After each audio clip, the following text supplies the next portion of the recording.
Hey everybody, this is Ryan McClanahan with HistoryThroughCards.com. Hope you're all doing very well today.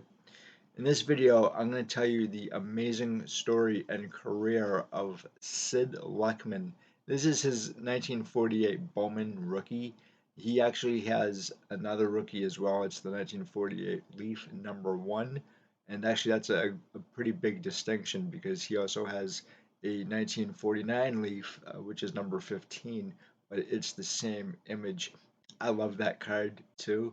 I never got a chance to acquire it for some reason, and I actually wouldn't mind either or number one or number 15. So to me it doesn't really matter, but it's a great image. Anyway, getting back to this puppy right here, I want to show you the back of it.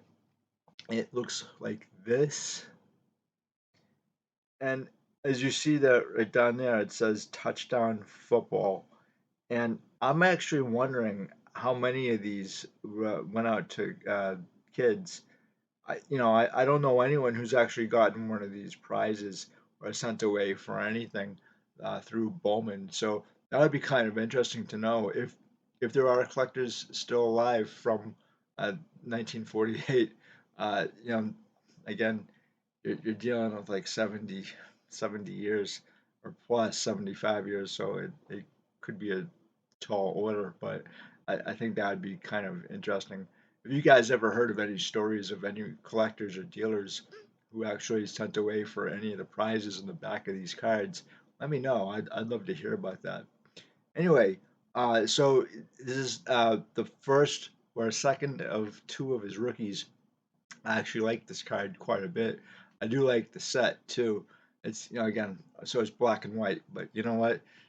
Sometimes black and white's not bad. So I do have another Sid Luckman card as well that I want to show you guys, and it is this right here, 1950 Bowman.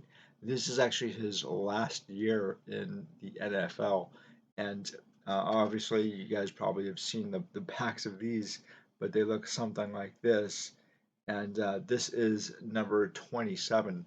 This card actually, I just bought this like last year, and I've never been able to acquire a copy of it until last year. So for me, I always love this card, and well, the set's pretty amazing too. But I'm really happy. I think it's like a very good plus condition. That's okay for me. I have no complaints. But today I want to tell you a little bit about his amazing career, and I did find a couple of articles too. He's one of those very few quarterbacks that I can think of who really dominated the decade, and the other in the 1940s, at least in my mind, actually there's two of them. So Sammy Baugh, these two guys are so comparable. It's like not even funny. At least I think so, as terms of historical value, if you will. And but the other one is Otto Graham. So anyway, getting back to Luckman here, he won four championships in the NFL in 1940, 1941, 1943, and 1946. And he was the 1943 NFL MVP. And he's also a five-time first-team All-Pro from 1941 through 1944 and again in 1947, and he's the 1946 second team All Pro as well, and a three-time NFL All Star. Now, this is kind of different from the Pro Bowl.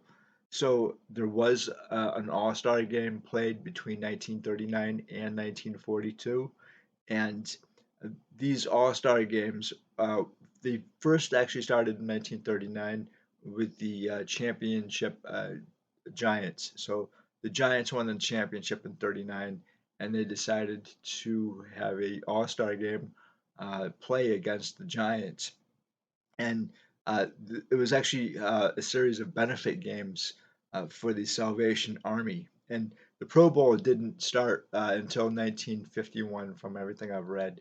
So that I thought was kind of interesting. And so he was a three-time NFL All-Star from 1940, 41, and 42. And he's also a three-time NFL passing yards leader in 1943, 45, and 46, and a three-time NFL passing touchdowns leader in 1943, 45, and 46, and a three-time NFL passer rating leader in 1941, 43, and 46. So the passer rating is a statistic that measures how good a quarterback is. And I wanted to look a little bit more into this and see who Sid Luckman's contemporaries were. His direct contemporary, I think, was Sammy Baugh, and his passer rating was 72.2%. At least I think they use percentages here. But there were others too. And you had Otto Graham with 55.8, and you had Ed Danowski. I've never heard of Ed Danowski, so I looked up him, and he's actually quite impressive as a quarterback. He was with the Giants from like 19, I think 38 through 42. His rating was 58.1. That's pretty high, I think. It's actually a lot higher than Sid Luckman. You also had Bob Waterfield, and Bob Waterfield's not really talked about these days all that much, except he married an actress, Jane Russell. But other than getting into that, he he his passer rating was 50.3. Then you had Arnie Herbner, but he's more known for like the 1930s, and so he's on like the 1930s all decade team. His passer rating was 50.1. The thing is with Arnie Herbner is that he didn't play at the position as quarterback all that often, but when he did, that's what he got, was a 50.1%. And then you have Cecil Isabel, and he was the quarterback for the Packers, and he's 72.6. He played from 38 to 42, and it's really too bad that he kind of quit to become a coach. And he was up for a Hall of Fame consideration in Canton. I'm not entirely sure. They may frown upon this guy. He probably should get in, though. I think he actually does have some really good stats, and just for like a very, very short career. It might be kind of interesting if he actually does get in the Hall of Fame at some point. Then you have Bobby Lane and Johnny Lujack. So these two guys actually played at the tail end of Sid Luckman's career. Johnny Lujack is someone here that I actually just read on the back of this puppy right here. It says, I'm going to read this out because this is kind of interesting. On the back on the back of this card, it says regular quarterback, 10 seasons for the Bears, member of 4 World Championship 11s, all league quarterback 5 times, scored deciding touchdown in 1946 championship game against Giants with 20-yard run, won all Eastern honors at Columbia. So he did go to Columbia University, pretty prestigious school. I think that's the same school that Lou Gehrig went to, actually.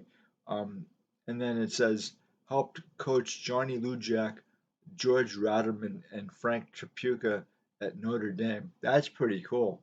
I didn't know that until I just read this thing. I've had this thing for like a year or so. And you never know. Like sometimes you just kind of gloss over this stuff.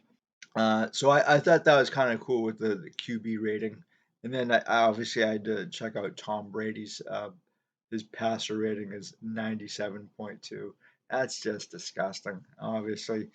But anyway, getting back to this here, he was also the 1941 NFL completion percentage leader, and only 1 year.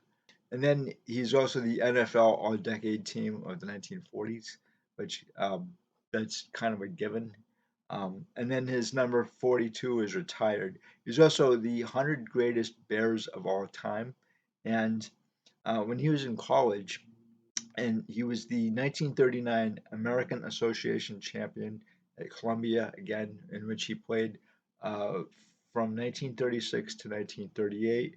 And he was an All American, I believe, twice, although I've heard three times, like 1937, 38. But here I have 1938, 1939. So you guys might want to, if you guys can do me a favor, just kind of clear that one up for me because I've heard a few things which I'm not entirely sure. And then he's also a recipient of the Walter Camp Distinguished American Award, and that was handed out in 1988. And he's again a Hall of Famer, and he got into Canton in 1965. I think that his career is absolutely amazing. And I'm going to tell you guys a little bit more about that career in a couple of articles that I found, which I think you guys are going to find really fascinating here. And obviously, I can't say enough about Sid Luckman here, but here we go. This is from the Gibbon Reporter, Gibbon, Nebraska, January 12th, 1950. Spotlight: Pro Football Has Big Job Left by Grantland Rice. The pro football people, after a 4 years war of destruction, the most costly in sport, have cleaned up at least part of the debris.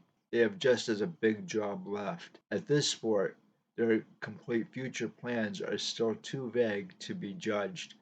They have a good start with 13 clubs. They need three more to complete 16 teams that can then be turned into two big pro leagues. I don't believe they have a chance for any greater measure of success if the 13 of 16 teams are to be confined to one league.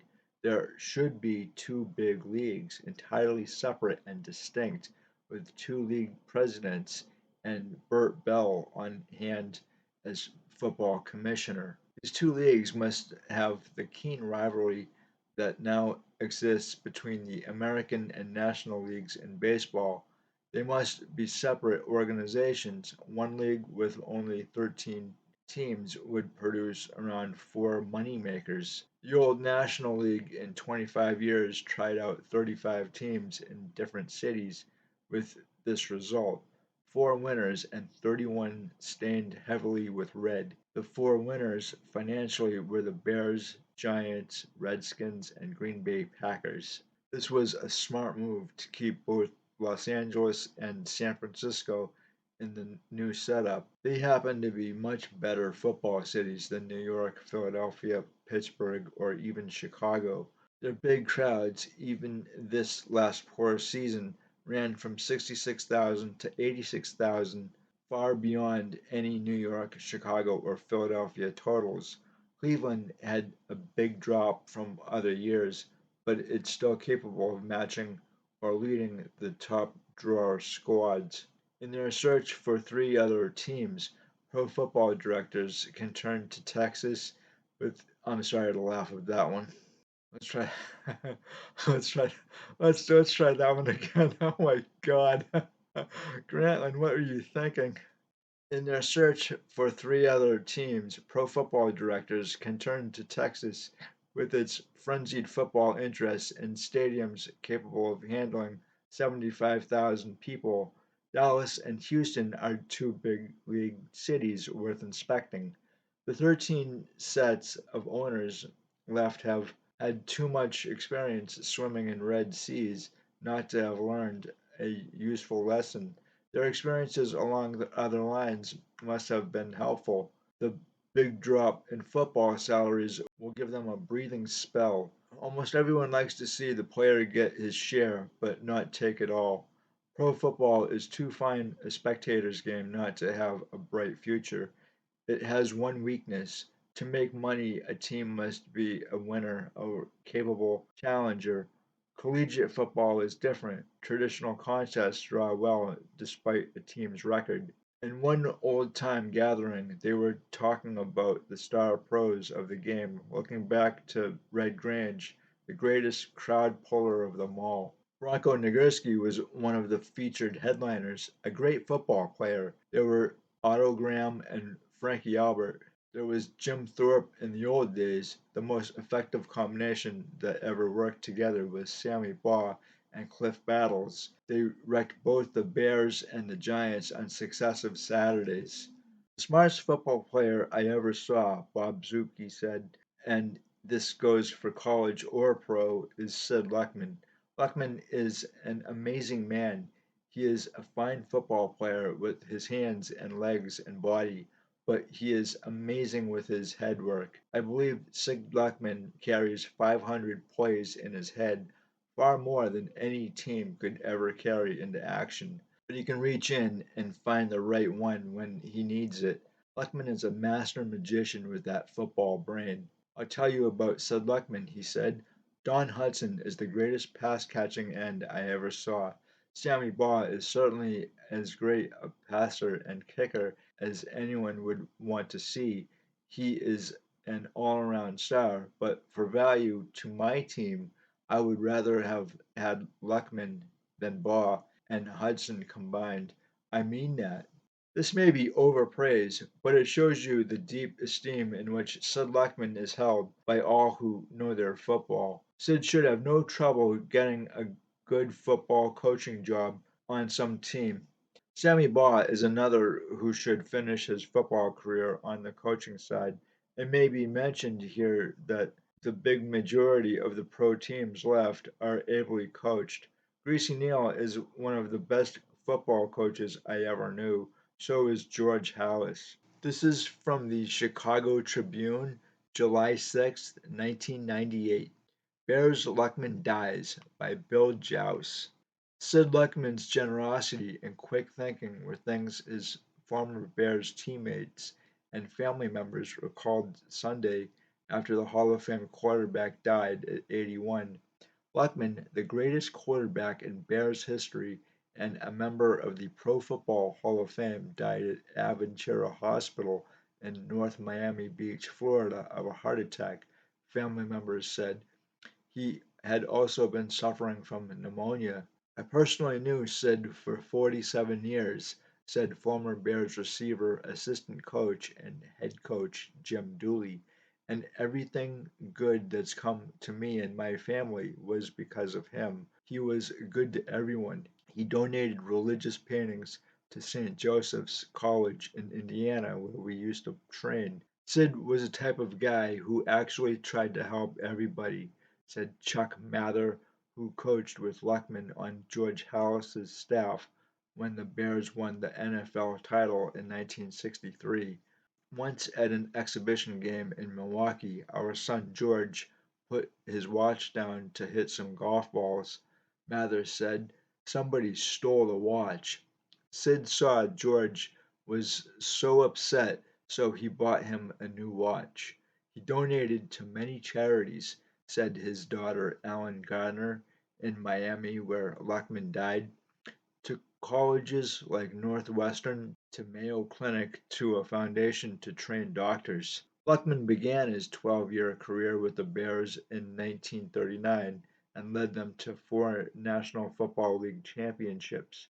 He was a pro football trailblazer, a single wing tailback at Columbia who was converted by Halas into the game's first nationally acclaimed T formation quarterback. Hollis once said, "In Sid, we created a new type of football player, the T quarterback." Newspapers switched their attention from the star runners to the quarterbacks. It marked a new era for the game. Colleges changed from the single and double wing to the T, using Luckman as their model in molding quarterbacks. In Sid's 12 years with the Bears, football was completely revolutionized. Older Bears fans remembered him wistfully for decades after his retirement in 1950 because, in most of the years since then, quarterback has been a problem position for the franchise. Even his capable successors came nowhere near matching Luckman's winning achievements. Not counting playoff games, he completed 904 of the 1,744 passes. He still holds Bears records for career passing yards, 14,686 touchdown passes at 137, an average gain per pass attempt 8.42 yards. He was an All-Pro selection 6 times. Sid was quick and he had a good arm and was smart, said teammate George McAfee. I remember one time we had a tackle named Ed Coleman, it's Kolman, and his man was sitting to Sid. So Sid begged him, Eddie boy, hold them out, and Kaufman blocked his man. Sid knew how to get results. Luckman's success story continued in the business world as the head of Cellucraft, one of the largest independent food packing companies in the nation. He also was an officer in numerous other businesses. The reason he declined a Bears coaching offer at the time of his retirement was because he was too busy running an auto dealership and serving as an executive with a TV firm. Later, he rejoined the Bears as a part-time quarterback coach, accepting no salary. From the time he came to Chicago, Luckman was a dedicated disciple and confidant of Halas, who called him his second son. In the closing months of Halas's life, Luckman regularly visited his old boss and was with him until just before his death, October 31st, 1983. I just didn't have the heart to be there when he died, Luckman said. Because of his close relationship with Halas, Luckman was frequently rumored to have an influence on Bears decisions. He insisted that wasn't so. George Halas has made the big decisions on his own all through the years, Luckman said in 1982. I have gone to him maybe 1,000 times from my playing days until now to seek his advice, but I can truthfully say that he never has sought my advice on any big decision. Sid Luckman has no input on the operation of the Bears. A native New Yorker who was born in Brooklyn on November 21st, 1916, Luckman became a passing, running, and kicking star for famed Columbia coach Lou Little. The Bears drafted him in 1939 through a deal with the Pittsburgh club, then known as the Pirates. Halas, who acquired the rights to his future quarterback by trading Eggs Mansky to Pittsburgh, had decided Luckman could be a valuable asset to his team while watching him play a college game in the driving rainstorm. Luckman's quick arm and quick mind were things that caught Halas's eye when Luckman was an All-America single-wing tailback in 1938. I saw him play a game in the rain in Bakerfield, Halas said, and he did so many tricks with the ball. I said, we have to have this man. Luckman was a coach on the field because he studied so constantly, Halas said after Luckman joined the Bears and began to work on the new T formation. We coaches would work until 11 p.m. on our plays for the next game. Then I'd call Sid at home and tell him the plays. The next morning I'd ask him to repeat the plays and have to say, wait a minute, go a little slower. Halas might never have landed him if he hadn't made a personal recruiting visit to Luckman's home in Brooklyn. He convinced the young New Yorker that Chicago, despite its rowdy reputation, would be a haven for him. At the time, I wasn't certain I'd go into pro football, Luckman said. Chicago was a mystery town. The Brooklyn Dodgers of the NFL wanted to keep Mr. Luckman at home for his drawing power and made a lucrative offer to buy him from the Bears. Halas said Dodgers owner Dan Topping told me to write my own ticket, but I told him Mr. Luckman is not for sale or trade under any circumstances. Recalling his conversation from triple threat tailback to quarterback, Luckman said, I was to have been a left halfback with the Bears, but they had too many great runners like Ray Notling, Bob Swisher, and Jack Manders, and I knew I couldn't compete. Besides, I was supposed to be a passer, and in those days I loved to pass.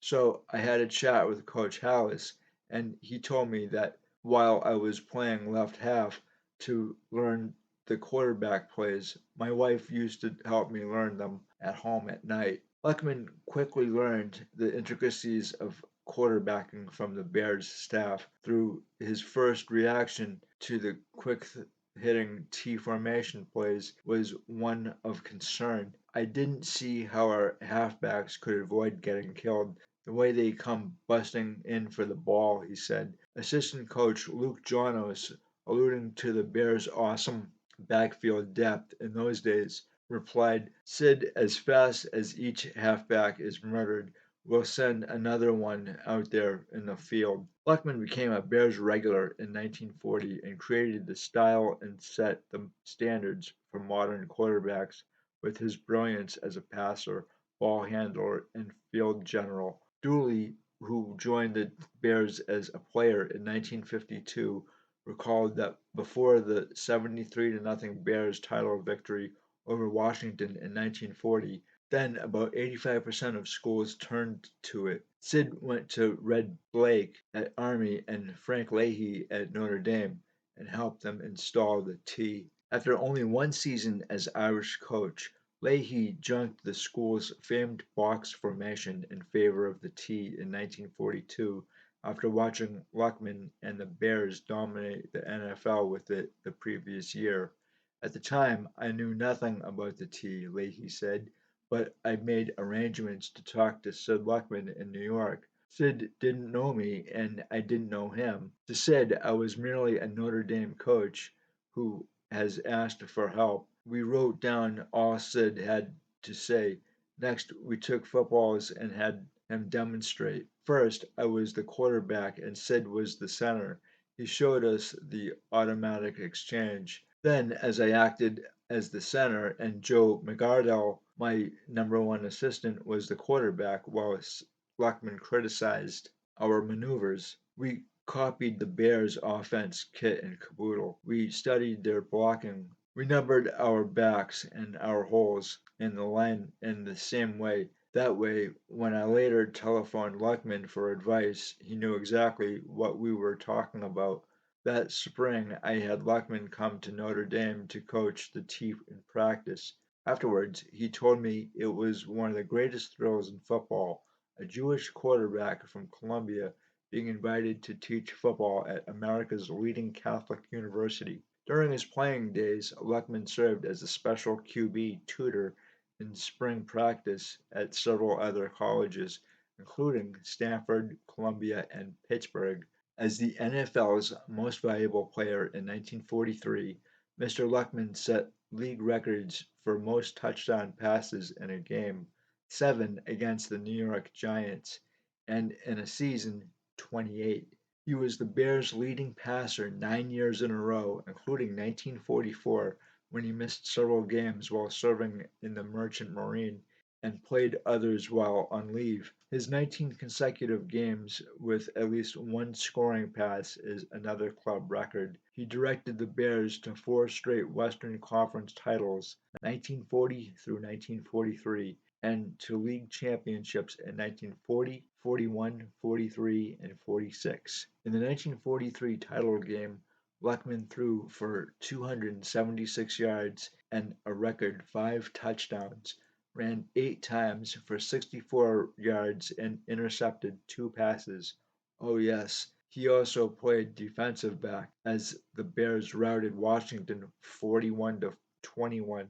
But 2 other championship games are even more indelibly linked with the Luckman legend. The 73 to nothing crusher over the Redskins in 1940 was the one he called, quote, the greatest day I ever knew in my career, unquote, because it was the ultimate team and revenge victory. The Bears had lost 7-3 to the Redskins 3 weeks earlier, then were labeled crybabies by Washington sports writers. The Bears' response, noted Luckman, was a perfect game in every sense of the word. After we scored our 7th or 8th touchdown, one of our substitutes said, Gee, we've got 55 now. Let's take it easy. And just about every other guy on the bench jumped and growled at him. Take it easy. Heck, we want 100.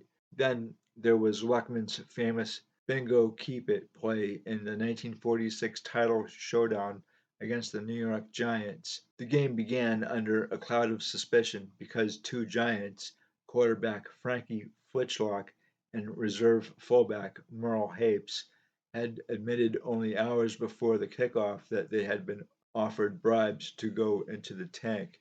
Hapes was ruled out of the game, but Filchok was allowed to play and threw two touchdown passes to produce a 14-14 tie. That was still the score in the fourth quarter when Hallis sent in guard Ray Bray with the bingo caper. Luckman, however, was undecided, but after a 15-yard penalty on the Giants moved the ball to their 19. They called a timeout and gave Hallis a chance to reinforce the call that had been phoned down to him by Janos. On the sideline, Hallis grabbed Luckman by the arm and told him, "Luke says bingo keep it, can't miss." So Luckman faked to halfback McAfee, who ran left and was swamped by the New York line, which had stopped Bear running plays all day. Luckman bootlegged to the right with no immediate interference, sideswept the only defender with a shot at him, and raced in for the touchdown that turned the tide in a 24-14 Bear victory. It was a perfect surprise play because Luckman had run from scrimmage only once before that season. The Bears retired Luckman's number 42 in 1954, and he was inducted into the Hall of Fame in 1965. His wife Estelle died of cancer in 1981, and Luckman underwent triple bypass heart surgery in 1982. He spent his recent years in retirement. Luckman is survived by three children, Ellen Gardner, Robert Luckman, and Gail Weiss, six grandchildren, and two great-grandchildren, and fiancee Sandra Jordan. Services will be held at 11 o'clock Wednesday at Pisner Original Wellington Chapel. It's not every day that I get to read an article from Grantland Rice. He's actually in the Football Hall of Fame, and he's one of the best writers I think that was out there. And he had a very long career. That article, actually, by the way, was poorly written, and I don't think that he actually wrote it. But again, I don't really get to read a whole lot of Grantland Rice's stuff. Sid Luckman, though, uh, this is a completely unexpected turn of events, if you will, just to hear what he had to say himself about his career. And it's really kind of refreshing, too, that you have George McAfee, who is a Hall of Famer, talk about Sid Luckman and the Bears. And so Luckman, I think that unfortunately, he's not really discussed all that much, maybe just in passing. And again, I think one of the reasons why is because of today's modern football. It has kind of like changed the rules have changed so much that the guys like Sid Luckman here and Sammy Baugh, their contributions to the game have been really kind of like downplayed because of all these modern players who have the advantage of kind of like new modern rules and I guess extra games as well, which makes their stats even more so impressive than this gentleman right here, which isn't really fair. So, as I always say in baseball, you can't compare other generations to today's players. It's not fair and it's not right.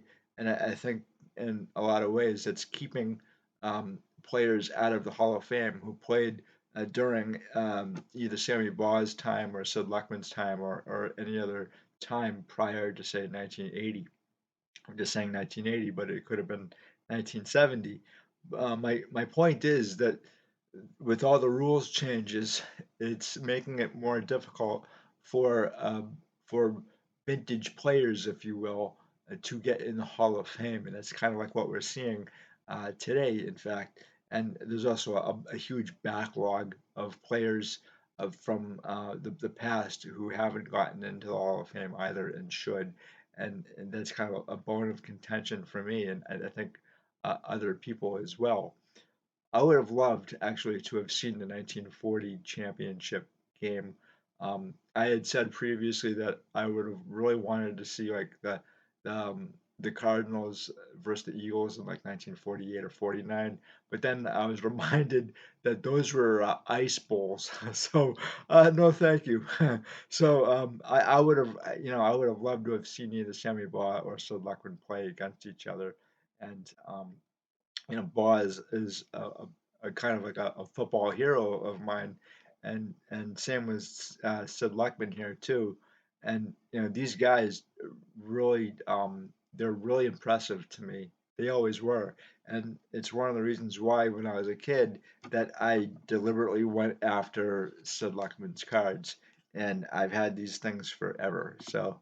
I remember when Sid Luckman had passed away too, and I felt really bad because I had not gotten to meet him, and I really wanted to. So, the first thing I tried to do is actually get a card of his, and I found it really difficult.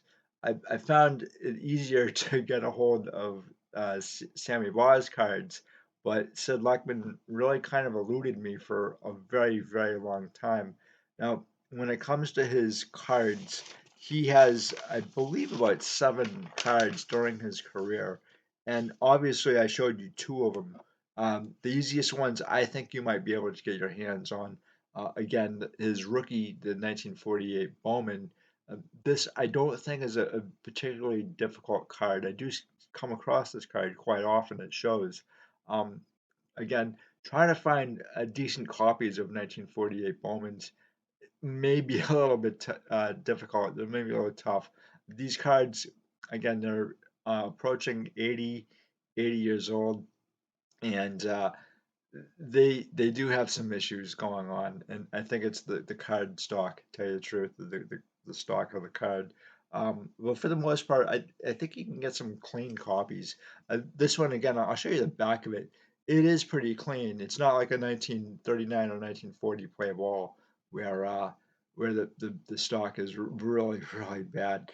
And centering on these things are I'm gonna say they're pretty bad. Usually, I don't see Sundered 1948 Bowmans all that often. And I took what I could get, and sometimes you're gonna have to do that.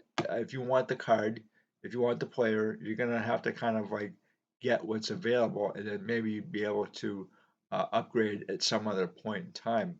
And then, so he also has the 1948 Leaf with #1. That's going to be a little bit more difficult for you guys to find, I think. And it is kind of on the expensive side too, because A, it is #1, and again, I think they consider it his other rookie card. He has a 1948 through 1952 exhibit, and I don't think they can kind of like nail down an exact date for these things, which is why it's 1948, 1952. But that's actually quite nice. I do like that. I don't have any of those in my collection. They're oversized, and I don't mind oversized cards, but in this case, it's not for me. He also has a 1949 Leaf #15, which is the same exact um, image as his 1948. It's just number 15. So that's one thing you guys might want to have to pay attention to is the back of the card. And it probably says like copyright 1949 or copyright 1948. These things are a little bit tricky with those 2 sets. However, again, he's got the 1950 right here, a very popular card. My only concern with these particular cards, specifically of his and another guy, Tony Canadeo, the uniform itself, you can find a lot of snow on it. Uh, it can kind of like create some kind of damage, and I do see this card quite often, but it's pretty expensive. I just got kind of lucky. So, anyway, he also has a 1950 Bread for Health label, and I never see that. I've seen it online a couple of times. Really interesting set. I'm not entirely sure how those things were issued. I think at the end of the bread pack, if you will, the bread loaf, those things are usually found in like garbage condition just because of the way they were issued. And then he also has, after his career, he has a 1955 Topps All-American number 85. That's a really nice card. It's a really nice set too. And I think I know somebody who's actually completing one of those sets. Anyway, he also has a 1956 Topps Bears team set, and it's number 19. And I I think those are kind of interesting. You have obviously the entire team, and some players on those teams don't actually have cards, so that's like the only place that you're going to find them. But that's where he's a coach. So, guys, thank you so much for stopping by. I greatly appreciate it as always. Let me know what you think of Sid Luckman or his cards. If you have any favorite Sid Luckman stories or cards, let me know because I'd love to hear what you guys have to say about this. And again, I'm a real big fan of Sid Luckman. I always was, ever since I was a kid, hearing stories about him. And obviously, that 1940 championship, I heard about that for forever. And that's an absolutely fascinating thing. So, again, guys, thank you so much. I greatly appreciate it as always. And I will talk to you later. Have a good one. Bye.